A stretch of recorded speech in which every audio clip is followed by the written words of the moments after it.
What's going on, guys? Welcome to the Too Much Test Podcast, episode 36. I'm here as always with Sam Stolt. We are fired up today. We have a really cool episode. Sam's got a really cool study about a really cool supplement that is it's like random stuff you wouldn't even think of, but it does a lot of crazy stuff. You can find links to everything that we're associated with, all our social medias, affiliate stuff down in the description.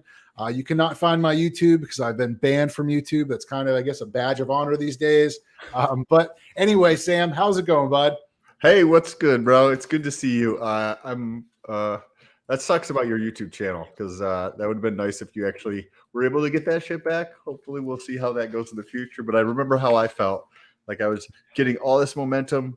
I was putting out a shitload of videos, and then YouTube's like, "Bye, bitch," and takes the shit away, and there's nothing you can do. And tell it, like, why don't you share real quick the story portion of it? Like, they gave you multiple different answers on why your channel is actually being banned. Yeah, so it was crazy. So, I just started going live by myself on Fridays, and we were doing it live for the podcast. And it was the first day I tried your pre-workout. And I was sitting on the Smith machine, and I done one set of shoulder press, and I'm looking at my phone, and I click on YouTube and the analytics shit, and it's like, tap to retry, try restarting your phone, action cannot be completed. And I was like, fuck.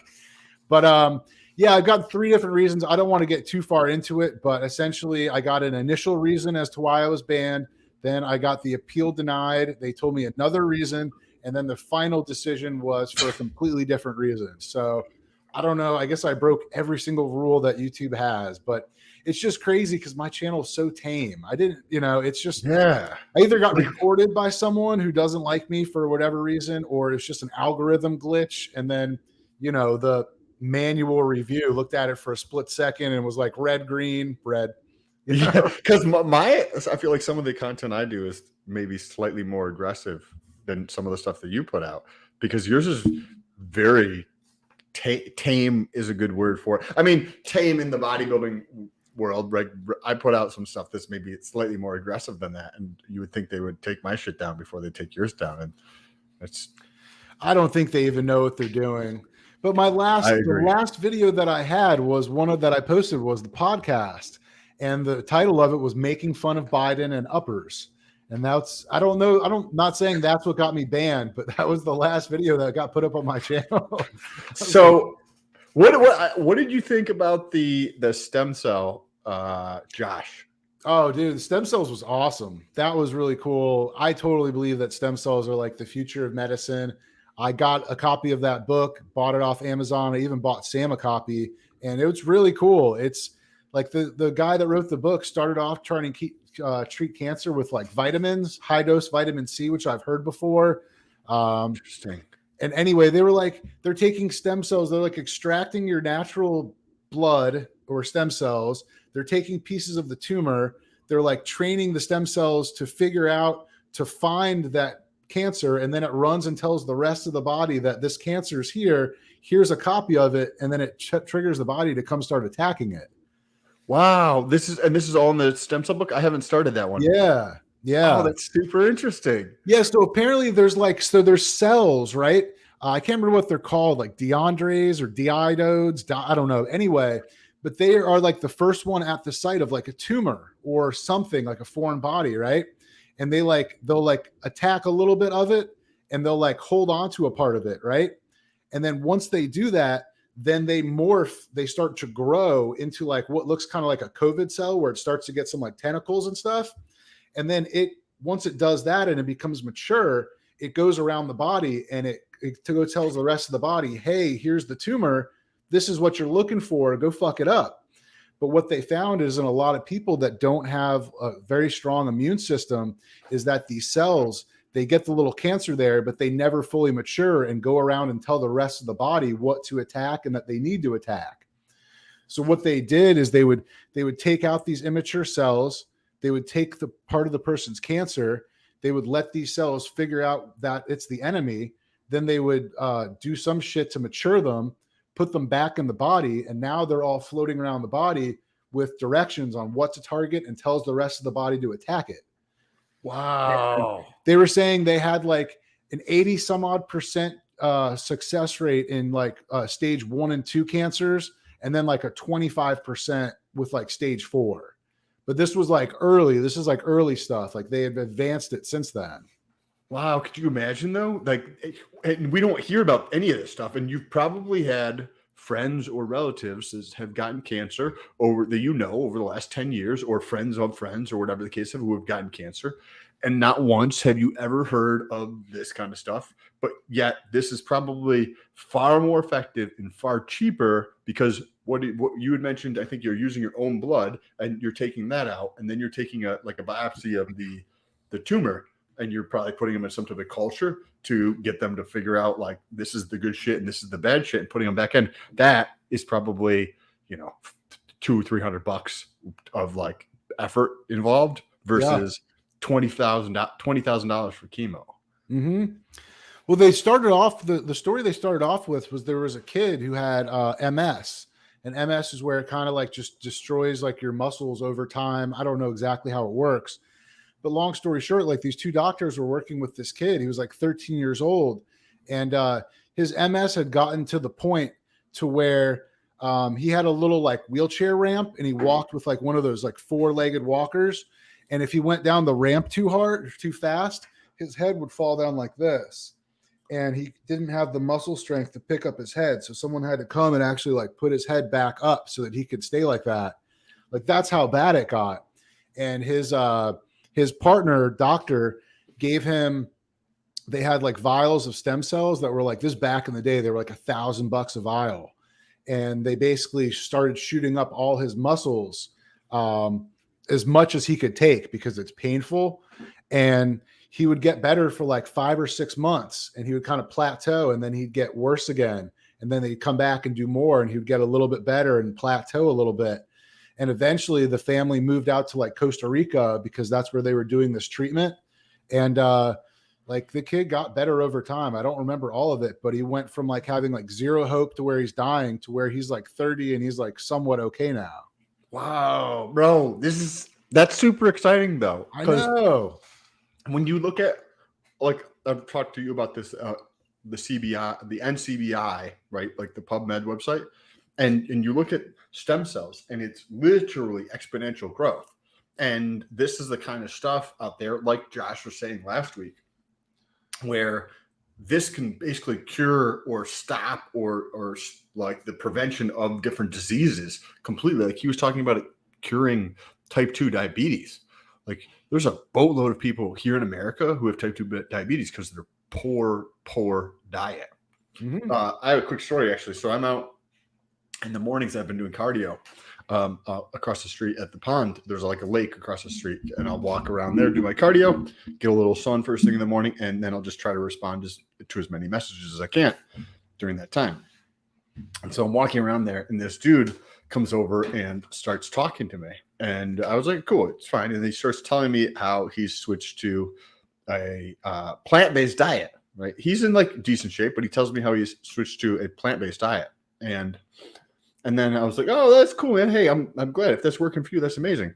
I just switched a couple months ago to primarily carnivore. I mean, like three pounds of meat a day, plus 3 pounds of meat plus per day, plus some fruit.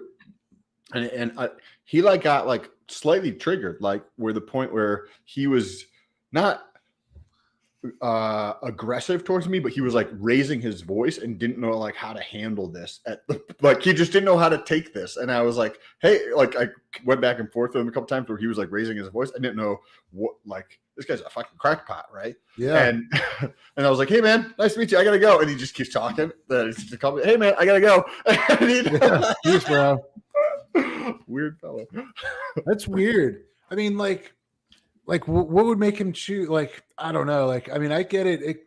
I can see why people are like, oh, well, vegetables are good for you and fruit's good for you. So if I just eat that, but I was listening to Joe Rogan, and there was, I don't know, a husband and wife couple or whatever that kind of like did primarily carnivore diet because they both had some type of autoimmune disease. I think they both also had celiac disease, which like wheat fucks them up.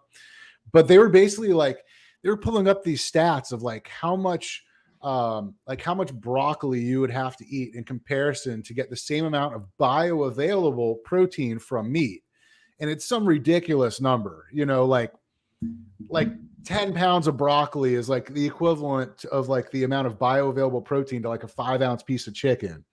And they start looking at vitamins and minerals and all that. And everything is so much more bioavailable in meat than it is in fruits and vegetables. And I mean, it makes sense, like so he's like trying to get, and he's like, hey, I'm just trying to give you advice. And like, I didn't think of this at the time, but I would have been like, oh, great, fantastic. Please tell me more unsolicited advice. Like, we need more of that in fucking America, bro. I don't know what it is. When people give up meat, they feel the need to tell everyone they know. Like that whole vegan thing, like, oh, I'm eating vegan cookies. Like, good for you. I don't give a fuck. and then to test him, and I was like, oh, cool, man. Hey, that's awesome. If it's working for you, like this is the best I've felt in fucking years. Do you know what anti-nutrients are? And no fucking clue what anti-nutrients were. So I kind of like mentally wrote him off at that point, because if you're like so gung-ho about this thing and you're trying to use vernacular that you don't even necessarily know what it means, just to like prop up your ego, and you don't know what anti-nutrients are, and anti-nutrients are like fucking full in vegetables, like you should probably learn what anti-nutrients are before you try to get other people to do whatever it is that you're doing. And at that point, I like wrote him off mentally. Pulse Chain Maxi actually had an interesting comment here too. Yeah, people forget about fat soluble vitamins. Yeah, 100%. I had some raw honey and raw liver earlier today. Are you going to do that sometime? Talking to me? Yeah, you should do that next week. Raw liver and honey. Yeah, you should do it on the video. Like, have it when we're doing this live. I don't see a lot of upside here. There's the water soluble vitamins in liver is like one of the most nutritionally dense pieces of meat out there. Yeah, it's like the actual superfood. And what? So if you cook it, it loses a certain amount of nutrients and all that. Yeah. So I could eat twice as much cooked or half raw. Yeah, basically. But if you did decide to go with the raw, another added benefit of that, which I didn't realize until after I did that, is that I post about it. And you know how many people that like twist their mind that you eat raw meat and they just can't comprehend you're eating raw liver? I posted something on Twitter, just like, because I have to do it on Instagram. You guys can check out our links down below for Instagram. And I posted like a 15-second clip. Having some raw liver with honey, and people go berserk. It had like 170 likes, which is like a boatload of likes for me on Twitter. Pulse Chain Maxi. Yo, I just tried Viagra as pre-workout the other day, and oh my God, the pump is crazy. I'm not joking either. There's a lot of studies into Viagra exercise. No, you have tried Viagra or Cialis as a pre-workout, right? Just Cialis. I've never tried Viagra. What do you think of Cialis as a pre-workout? I feel like it's going to get me in trouble very soon at the gym. No, but I do like it. I'm not a huge pump guy. I feel it and I know what it feels like, but for me, that's more of just like, I don't know, from working out. I don't know, but I can definitely feel a little bit more with Cialis. I think it depends on the legs, on the muscle you're working out too. Like I was doing back and I was using your pre-workout and I was doing back and like I could feel my back, and it's harder to feel your back, I feel, than something like triceps or biceps. But yeah, I love Cialis. It's fantastic. Yeah, so Cialis or Viagra for pre-workout are definitely a good combo. It's like the trifecta. For me, Cialis is like the king because you get the lowered blood pressure for the 24, 36 hours. The old lady, it works there. And then also you get some pumps. Yes. Have you ever tried to, I've been doing this probably for 2 to 3 weeks now. I add in like 4 grams or 4 to 6 grams of beetroot powder. So it increases like nitric oxide, which also has like, if you look up the stuff for beetroot, it can also help with ED, right? Erectile dysfunction, because it helps with like blood flow and that kind of thing. So you can get better pumps in the gym. So I'll stack like my pre-workout, and then I'll also add in 4 or 6 grams of beetroot powder.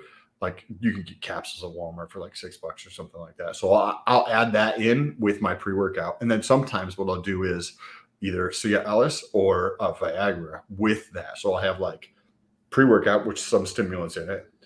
It already has some beetroot in there, L-citrulline and glycerol, and then some sodium. And then you add in more beetroot as well as Viagra or Cialis.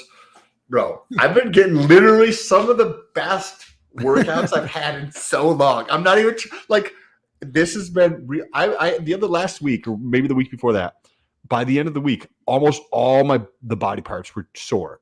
My legs were like death. My back was actually sore, and like you said, it's challenging. Like it takes a lot of work to get my back sore. It's just a boatload of volume. Yeah. Even my arms were sore. My chest was sore.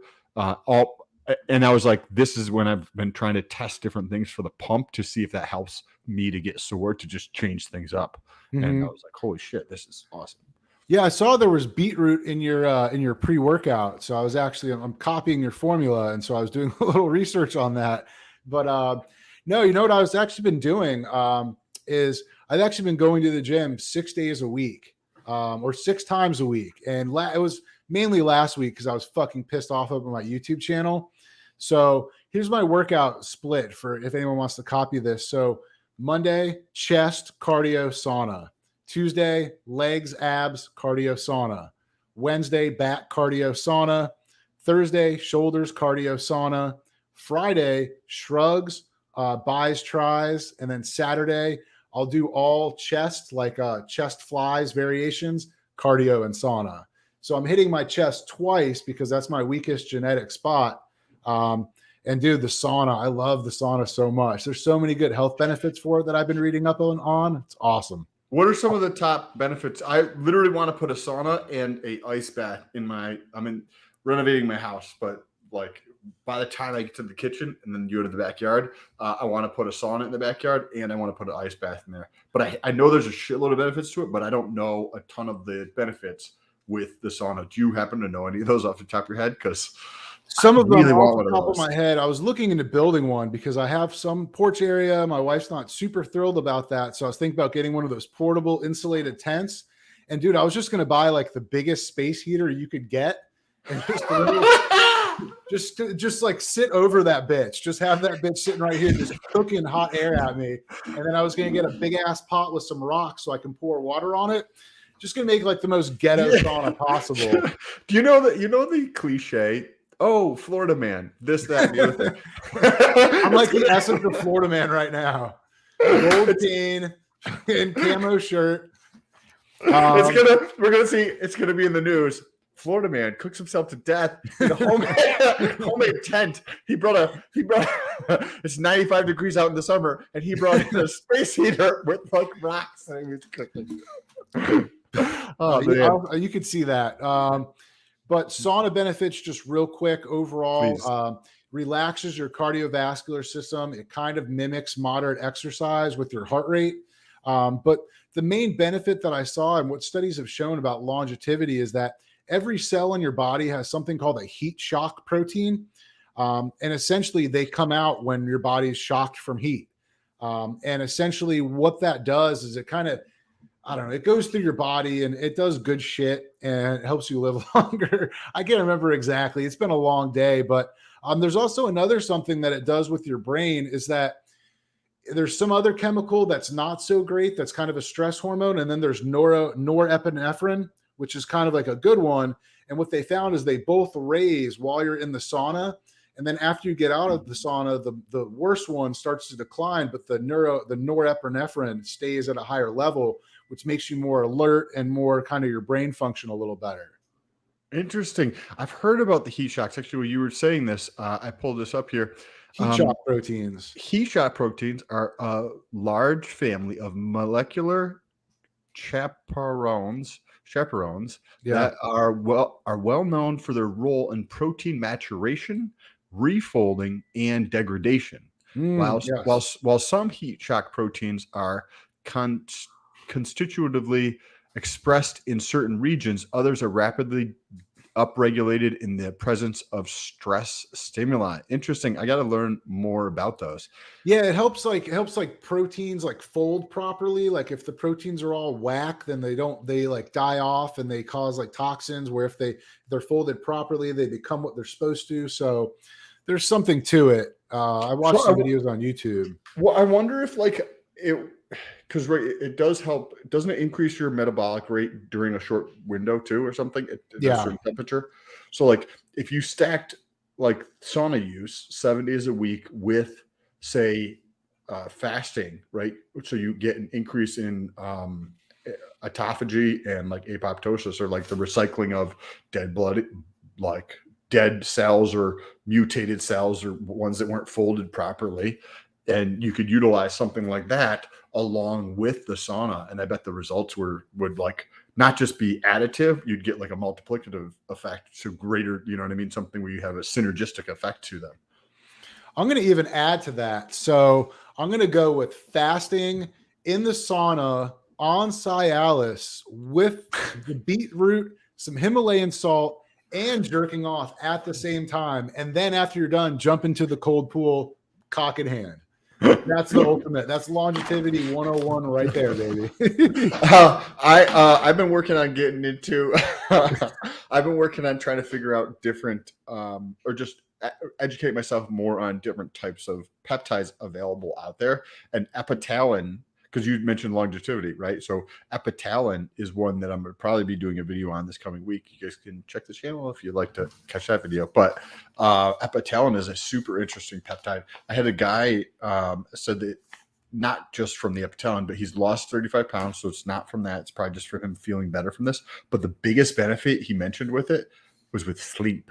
So I've never heard this related to sleep. I've heard it related to longevity, and I haven't done any fucking amount of research on it. But I was like, this is piqued my interest because my sleep is something I would like to. That's the area that I would like to improve on.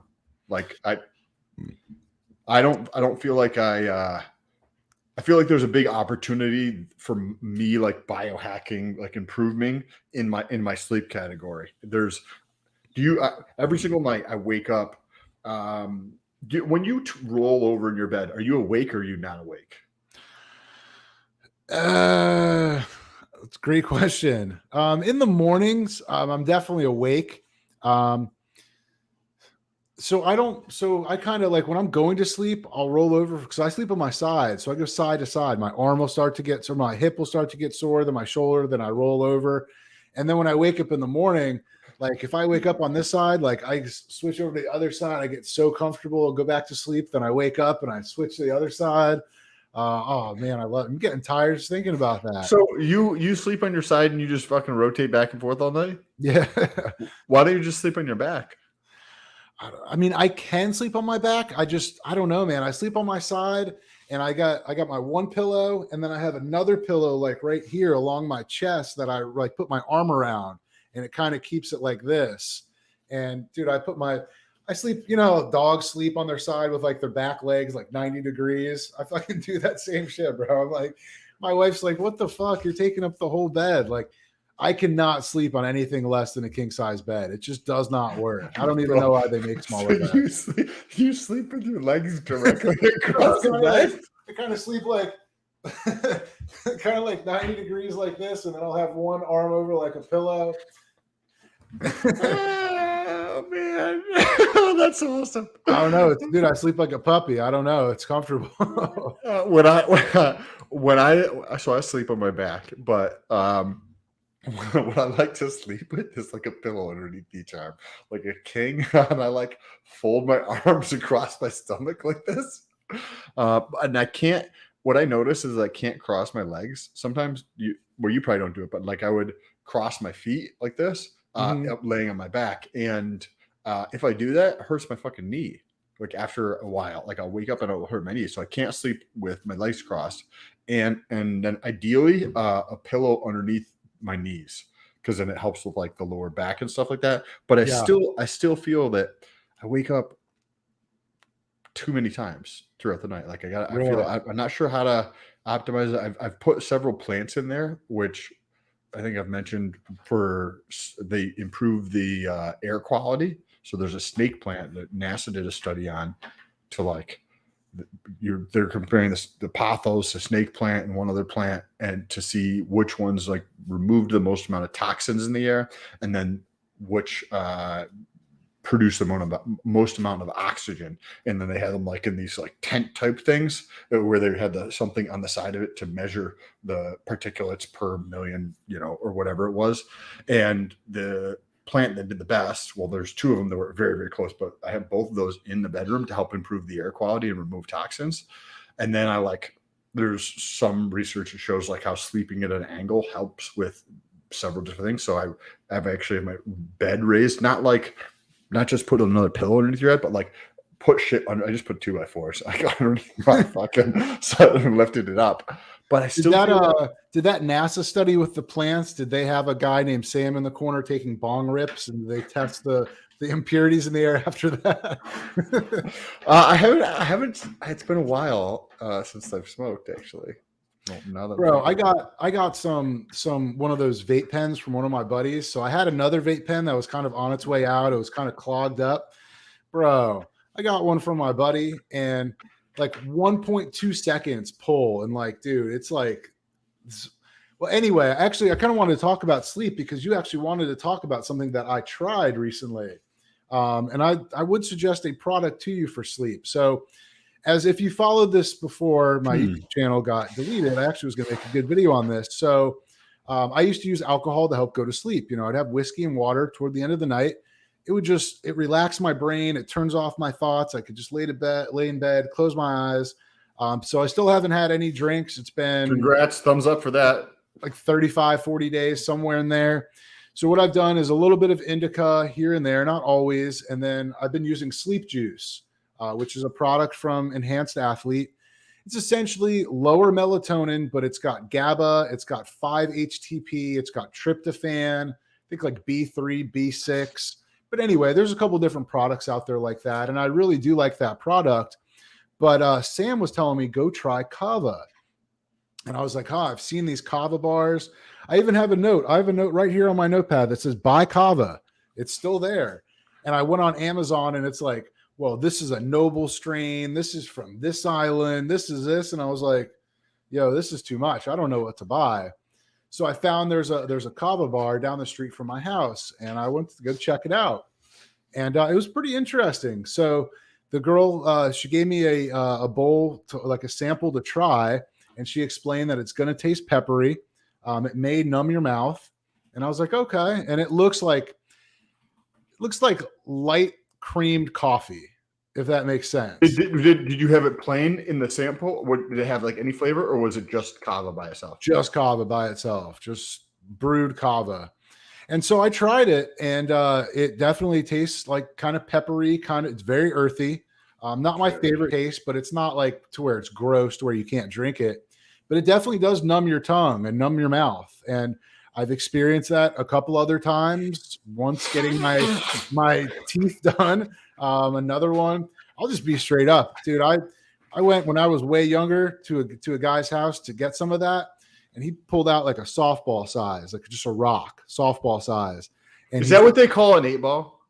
I don't know. No, an 8-ball is 3.5 grams. This was like a softball size. Oh, fuck. An 8-ball is just because it's an eighth of an ounce, 3.5 grams. Not that I know this stuff, but anyway. But he had like a softball size, just solid rock, and she would shave off pieces with a razor blade and onto a scale. But most potent stuff I've ever tried, one line, my whole top of my mouth was completely numb for like an hour. It was like the real deal stuff. But anyway, back to Kava. Yes, please. Now I'm going to get your fucking YouTube channel banned. I'm just like a curse. Oh, great. I'm doing both YouTube channels, so I'll get rid of fucking both of them in one swipe. But yeah, so I tried the Kava. They had a more purified version, what they called it, like a premium. So I got a bowl of that. I tried that. I got another bowl of that, and then you can definitely feel Kava. It's like the beginning of when you start to feel kind of drunk. Not drunk, I guess buzzed would be the better word. So I guess I kind of equated it to where when you kind of get high or you start to get a buzz, the back of your eyes kind of feel a little buzzy, if that makes sense. And so I kind of got that feeling with some relaxation. And she actually told me something interesting. She told me that kava has a reverse tolerance. Have you ever heard that? No. So what she said was that in the beginning, the first time you try it, you'll have to take more to feel the effects. But over time, if you do take it regularly, you'll need less and less to get the same effect. And I was like, interesting. So I guess I don't know if it builds up in your body because I don't know, but that's what she told me. And she seemed to know what she was talking about. So what did you think? Did your girl try some too? No, my girl's paranoid about that shit. Oh. Yeah, she thinks that she's gonna be the one person that has a horrible reaction. Because I started reading her some of like the medical sites that talk about different alternative medicines like WebMD and that and RX whatever, and it's like jaundice, yellowing of the eye, bleeding of the gums, intestinal discomfort, liver, and I was like, get the fuck out of here. This is a root that's ground up, but then they had it's called Botanical Brewing is the company, and it's essentially like White Claw, the same kind of idea, like a interesting, yeah. But they have kava ones, they have kratom ones, they have CBD drinks as well. Zach the Retro, yes. I'll give him a shout out because he just started stocking this product at Crazy Muscle Nutrition here in Orlando. He just started stocking their entire brand. So I did try the Botanical Brewing Kava one. Dude, it's really good. It's like a White Claw with flavor, but it has concentrated kava extract in it. Wow, then there's no alcohol. No, there's no alcohol in any of that stuff. Wow, that's super interesting. And it was like a carbonated seltzer water, but instead of it just being seltzer water, it actually had kava extract in there. So you don't taste like the super, super earthy type of like herbness. No, dude, this stuff tasted good. It tasted good. It was like an orange creamsicle flavor. It tasted really good. Like I enjoyed it. It tastes better than White Claw to me. So I would drink these at parties. This place also had kratom, which I know you're more familiar with. Yeah. I was telling her that you have kratom in one of your pre-workouts or one of your products, and I told her it was the white one, and she's like, oh, that makes sense. That's more of the upper one. And then I think the red is more of the calming one. Yep. And it was interesting. Kava is somehow related in the pepper family, and then kratom is related or somehow in the coffee family. Which is interesting. Very interesting. And so what was your overall take? Did you enjoy the kava? Are you going to actually go through and follow your notes and buy something? I am. I like the kava. I wanted it to be more though. I wanted it to be stronger. Like I wanted it to be like where I'm getting like my 5th kava and I'm like, damn, I'm fucking tired as shit. I am out of it. I want to go to sleep. But it's not like that. Well, I think a really good like I keep notes in like Google Keep of when I'm like, oh, I want to try this stack at some point. But kava before bed with kenna, which is also a plant out of South Africa that works similar to, it starts the chemical, or one of the compounds in it starts with a T. Hey, Monica, that is similar to an SSRI in its effect. So it increases serotonin or something like this. And so you take kava, kratom, kenna, and CBD all together right before bed. I don't know. I feel like you can get the effects from that and maybe use the red strand for the kratom or something like that. You could also add in like lemon balm or melatonin into there because I'm like, that's one area where I'd like to sleep. Maybe I just need a new bed, in all honesty. Maybe I need a new mattress. That might be really helpful. So are you going to try more of it and get like a big amount of it and see what you think? And then we're going to talk about the spinach. Yeah. So what I've currently been doing is a little bit of the indica earlier. I'd say like 8:30. And then I kind of let that wear off. I'm trying to like be in bed at around 10. I don't like being like ripped when I go to bed. I want that to be kind of like I was a little bit buzzed and now it's faded. So now I'm tired, but I've been taking ashwagandha at night, 1,300 milligrams of ashwagandha. I've been taking a scoop of the sleep juice. All that combined has been pretty good. But yeah, I do need to look at the Kava. I'd throw Kava in there too, for sure. And just see what you think or whatever. Like I was thinking about talking about we're stacking things. Actually, let's answer a couple of these comments here. I want to ask, this Andre Bettison's asked this for a while. Any thoughts on utilizing GH analog / secretagogue peptides along with fasting, which increase endogenous HGH secretion? When is the best time to take HGH peptides? You want to go with that, and then I will. That's not my area of expertise. If I don't know if it would make the most sense if you're fasting, which is known to kind of increase that endogenous. I mean, would it be kind of pointless to take it then? I do that, Andre. Good idea. I'm not saying that you should necessarily do any of the things that we fucking talking about on here. You definitely should not do any of this shit. But I'm cutting right now, and so I'm fasting on Sundays. So I have like just one meal on Sundays while I'm cutting. It's awesome. Like I feel fucking great. And I might even like continue and just up my calories the other 6 days a week afterwards. But the point is I like to use MK677 or the oral secretagogue for HGH on Sundays for this. And for me, some people notice like, because it's a ghrelin agonist, ghrelin is like a hunger hormone. So some people get like a very like ravenish, it's how they might describe it, but the hunger doesn't affect me at all. But I do feel like it's beneficial. You can stack those things together and you get probably a synergistic effect. Have I measured my IGF-1 levels or anything? No, I have not, but I would like that. Also, another good time, Andre, I like pre-workout, something like epimorelin or CJC or hexarelin. Hexarelin is probably my favorite pre-workout. Have you ever tried hexarelin pre-workout? Oh my goodness. You do one set and you have a pump. I've never tried any GH secretagogues or analogs. Really? No. Remember I traded my bottle of MK677 for Ostarine. And I never why are you opposed to researching with MK677? It's not. I was just, man, I was like, MK67 makes me hungry. I'm already fat. I was drinking a good amount at the time. I was like, I don't want to become insulin resistant. And I was like, just going to trade this. I was going to do my my joint stack, which was like Tess, Deca, Ostarine, and like glucosamine. And I never did any of that. I just have a bottle of Ostarine sitting next to my other bottles of Rad 140 and Cardarine that I haven't taken. You might enjoy, like, do you work out in the morning or at nighttime? Morning. You might like epimorelin because it's similar to MK677, but it doesn't have the same type of effect on hunger. Right, so it's still a ghrelin agonist, but it doesn't seem to stimulate appetite like MK677 does. And like I've used both, and neither one of them affect me. But the MK677, you just see report after report after report. Epimorelin, people are like, yeah, no effect at all on my hunger at all whatsoever, and it helps with the pump in the gym. Or if you, did you say you have like sometimes your joint hurt or whatever, or your back or whatever, like doing something like that 3 days a week over the course of say a year, right, and get your shit fixed so it heals that stuff because of HGH.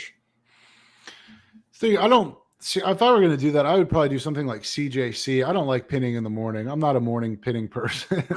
I'm pre-workout. I just literally pre-workout, brush teeth, out the door, go into the gym. I'm not pinning in the morning. Fuck that. Yeah, it is a pain. That's just me. So let's talk about spinach extract. No, this stuff was super interesting. I have a bunch of Facebook groups. You guys can find the link down below on the YouTube channel if you're curious to check it out. But you can basically process spinach and then you get this extract out of it, where one of them is something called thylakoids. And these thylakoids are what's responsible in the spinach leaf to harvest sunlight. So it's like photosynthesis. And you take these things. Let me find where we have. You take these things and they do several different things. They reduce the activity of lipase. So lipase is the enzyme in our body that is responsible for processing or digesting fat. So it basically reduces your ability to process fat or digest fat. They also go through and increase CCK, which is, I'm not even going to try to say this. Hopefully you guys can hear that. Cholecystokinin, which is a hormone that's produced in the intestine for satiety, or like the feeling of like feeling full from what you're eating or whatever. And there's two more things that it actually has effect on. And I'm going to read this from this paper. So, which increases the levels of appetite reducing hormones like GLP-1, glucagon-like peptide 1. It also reduces levels of ghrelin, right? So ghrelin is the hunger hormone. So if you have, when you look at this from a holistic point of view, right, you have lipase reducing, and there's lipase inhibiting drugs out there, but then they cause like side effects, right? So this is like, you can take this with a meal, which I pulled up a study on this in women where they showed it to be beneficial. But you have this extract reduces the lipase enzyme. It goes through and reduces, increases levels of the GLP-1. So that's appetite suppressant. Also reduces levels of ghrelin, right? Your hunger hormone, and increases levels of CCK, which is the, can you hear this? Yeah. Cholecystokinin. Did you hear that or no? Oh, well, there's cholecystokinin. I had it played in the background just so I could hear what it says. You have all four of these stacked together. Like, this could be something like berberine adding to the meals, because I'm still early in the research on it, but it seems to actually lower blood sugar levels and increase insulin sensitivity on this as well. So think about taking something like 5 grams of this with your meal, right? If you were like, okay, I'm going to go through and cut. And what is the biggest problem when people want to drop body fat? What they shove in their fucking mouth, right? That's it. There's not like, oh, what's this little trick there? What exercise in? No. Just stop putting fucking food in your mouth. Yeah. I on a tangent, but related to this, I signed for the refinance on my property last night, and the lady who was over here for the notary, she comes through and she's telling me how her daughter's really fat, and she's like, her daughter's and everything, and she just can't lose weight. She'll just eat sales all day. And I was like, lady, your fucking daughter's eating too many calories. It doesn't matter if she's got some thyroid issue or something else. If you reduce your caloric intake, you will lose. There was a dude, they did one of those case studies, or like a case synopsis, where this dude was like 450 pounds and he didn't eat for like 300 days or something like this. 300 days he didn't eat because he's got so much fucking extra energy on his body. He's fine. He was drinking water and stuff like that, but he was perfectly fine. So this study from 2013 in women on this, 20 moderately overweight female subjects received this thylakoids, and in their blood sample, the study therefore suggests that dietary addition of thylakoids could aid to reduce food intake and prevent compensatory eating later in the day. Like, why is this like the first time I'm hearing about this? Think about stacking this with something like semaglutide, right? It's already, and then because this is something that's like just natural, it's going to reduce your appetite and everything. Either stacking this multiple times a day because it is temporary, or using a much lower dose of semaglutide, right? The GLP-1 agonist that's going to reduce your appetite. So instead of taking whatever is like a typical amount for researchers of a semaglutide, you could drop that down substantially and then just add 5 grams of this in to every single meal, or 7 grams or 12 or whatever the appropriate dose is on that. Dude, I find that interesting. I mean, it's, again, another natural extract or natural something that no one can really make any money on, but it seems to have good benefits. But you sure as shit are not going to have a doctor talking to someone with diabetes and be like, yo, this spinach extract, you should check this out. They're going to be like, yo, we've got Ozempic, that's $1,300 a month. We've got some other GLP-1 agonists. Those are like $700 a month. It's crazy. You know, what's random is I don't want to get off topic, but dude, I remember how I told you my appetite's been crazy since I kind of slowed down on drinking. Dude, I think it's the berberine because it hasn't changed. So I'll give you just a kind of an idea of what I eat. So I wake up, pre-workout, go to the gym, get home, protein shake with creatine, inositol, a scoop of that PB Fit. And then, dude, and then I'm like, then I have a protein bar, one of those Metrex 100, the big ones with berberine. And then, dude, and then I'll have like a handful of peanuts throughout the, the rest. Then I'll have some pork rinds. And then I've been doing pre-made meals with chicken thigh, rice, and vegetables. But dude, I just can't stop eating throughout the fucking day. I just discovered Halo Top. Oh my god, those things are delicious. What about doubling the amount of chicken thighs? It's not a bad idea. It's just like I feel like when I eat that, I need the carbs. Like I feel like I'm missing out on. Try it though. Well, dude, before this. I was doing bowls of lean ground beef with broccoli with a little bit of sugar-free stir fry and some Parmesan cheese. And dude, I eat a whole bowl of that shit, and I feel full, but I'm not satisfied. I need the carbs, and I don't know what it is. I don't know if it's the berberine or just a fat fuck. No. Well, have you seen that like carbs or like sugar more specifically has the similar effect? I'm sure you know this to like cocaine. And so there's an addiction there, right? That needs to be broken. And it might maybe take time or something like that to like let go of that, right? Because if you have that addiction and it has a similar effect in the body as cocaine from sugar, right? So then you're like, okay, the carbohydrates are sugar, right? So your body's like addicted to this, like it is addicted to cocaine. And now when you're done, what is like people's normal definition of addiction, right? That they want that shit, they crave that shit, right? So I bet if you try, I mean, what if you just double the amount of chicken and try it for like a week or something and see what you think? I could. I just got a pack. Like I literally just grabbed some groceries before this, so I can meal prep tomorrow. So I've been trying to do at least 2 meals meal prepped, and I just bought a rice cooker, so I'm set in theory. My brother was just no spark. We're gonna get to this in just 1 second. My brother was. I feel like we just like chatted. My brother was just telling me about the what are those air fryer things and how it's absolutely fucking amazing. Like you can cook all sorts of different stuff in your air fryer. So I want to get one of those. And he's like, it doesn't matter what size you get. He's like, you should go with the bigger size. He's like, they get you the quart size, like you should have done 2 quarts. So you get 2 quarts, you should have 5 quarts. So you get 5 quarts, you should have done 7 quarts. It's like, doesn't matter what size you get, you want a bigger one because it's never big enough. And he's like, you eat a fuckload more food than I do, Sam. So like, you should get the biggest one you can possibly find. I would agree 100% on that. I have one of the smaller ones. I cooked my chicken thighs. I basically cut all the fat as much as I could off them. I dropped them in the crock pot with low-fat Italian dressing and a packet of ranch and let them cook on low for like 4 hours. Turned out pretty good.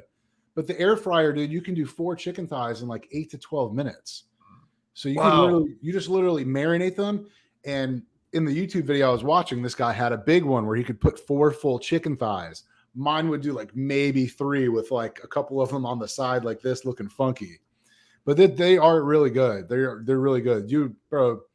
You'll probably start another channel of just air frying because you'll love it. Sam's peptides and freaking air fry cooking. I'm gonna try to air fry some liver and just see how it would come out. Right? Just why not? I've tried pre-workout and chicken before, so why not try something like that? No spark.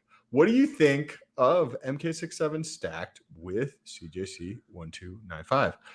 That is probably going to be very synergistic because if you look at like TRT, right, you have more experience in the TRT realm of this, but you look at TRT offices, they will combine apomorelin and CJC because they work 2 different ways in your body. Like CJC is a GHRP agonist, right, or analog of the signal from your hypothalamus to your pituitary.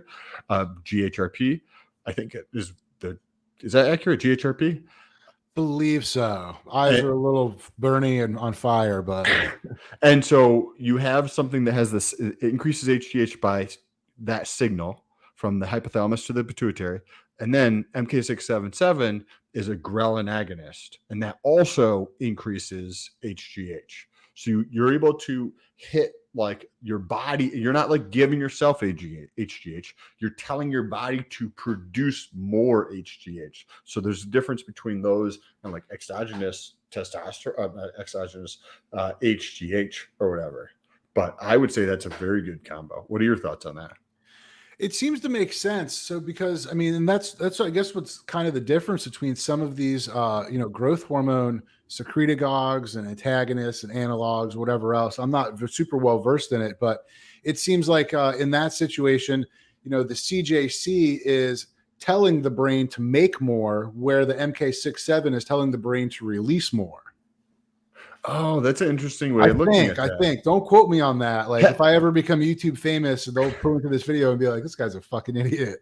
Look at him in 2022. Look how fat he was. He's shredded right now. You know how many stupid things I've said on this YouTube channel, or one of my YouTube channels, or the 1,000 fucking TikTok videos I've done?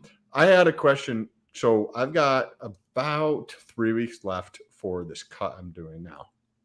So I was thinking of potentially stopping any research with SARMs, continuing MK677, and possibly adding CJC1295 with DAC. And then, because I'm dropping the SARMs, right? And you know how I like to have the milligram load at a consistent amount per week? Like, that's just like the total amount of compounds that I take for everybody who's listening. I don't like to go above that limit. So generally it was about 325 milligrams. So I want to think about dropping SARMs completely and utilizing a slightly higher dose of test just for this last 3 weeks of this cut here, plus the CJC in there, right? I like it. I like it, man. I mean, there's SARMs have their place, but I just think testosterone is natural. It's the king. Like I've been doing 250 for shit. I've lost track at this point, but I've actually lost weight. I'm down to about 212, 213. Congrats, bro.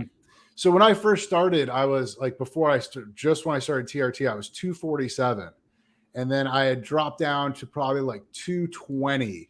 I'd lost some weight, but I put on a little bit of muscle. I feel like I put on a good amount of muscle now, even more.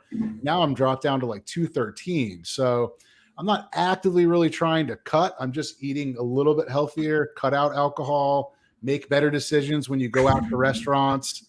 And I'm going to try to get down to like 205. So, you got this. So wait, what are you at? 212 right now? 213, 212. You got this. Do you have a time frame or anything? No. You actually think no, I really don't. I mean, but then also I'll be like, okay, well, I could jump that up to 500 for a little bit, and then I'd probably balloon up to like 220, 225, and then so I don't know, man. I'm not, you know me, I'm not that like worried about how I look. I mean, I enjoy it, but I'm not like Sam's like, all right, well, I think July is coming, it's summer. I'm going to cut down to maybe like 8.5% body fat. Probably drop the rad, up the CJC, get some red light on my balls to increase, this. Whereas I'm just like, all right, I'm just going to pin. I'll eat a little healthier and I'll work out. and on that, I think this is a perfect time to wrap things up. If you guys enjoy this and you're listening at any of your favorite podcast platforms, make sure you leave a review. It's super helpful. Or you can take a screenshot of that and tag us on Instagram. There's links down below if you're watching this on YouTube. Anything you'd like to say before take us out of here? If anyone's watching, follow me on Instagram and TikTok at Test Your Levels. That's really all I have. I'm kind of a shell of a man now. That's just all I'm left with social media. I lost my YouTube channel. It got banned. So follow me there. That's about it. And follow Sam. And then I'm gonna do this this outro here, which I meant to use at the beginning, and it wasn't finished uploading. So peace out.